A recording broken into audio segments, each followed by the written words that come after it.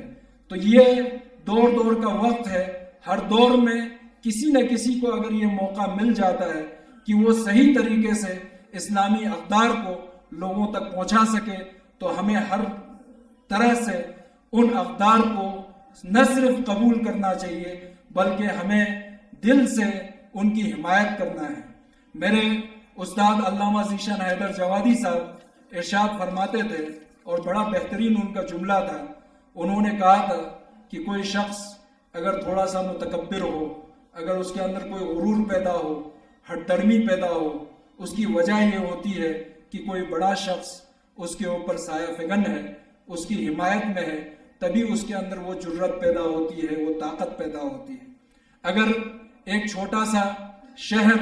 یا ایک چھوٹا سا قصبہ بہت زیادہ اپنے آپ کو بلند سمجھتا ہے، اپنے آپ کو طاقتور سمجھتا ہے، تو کہیں نہ کہیں کسی ریاست کا، کسی بڑے شہر کا اس کے اوپر رحم و کرم ہوتا ہے، اس کا ساتھ ہوتا ہے کہ وہ اپنے اندر وہ غرور، وہ تکبر پیدا کرتا ہے۔ اسی طرح سے اگر کوئی ملک اس بات کے لیے دنیا کے سامنے ظاہر کرتا ہے کہ ہم طاقتور ہیں، ہم کسی سے ڈرتے نہیں ہیں، ہم کبھی کسی سے خوفزدہ نہیں ہوتے ہیں، تو یقیناً کوئی سپر پاور ہے جو ان کی حمایت کر رہا ہے۔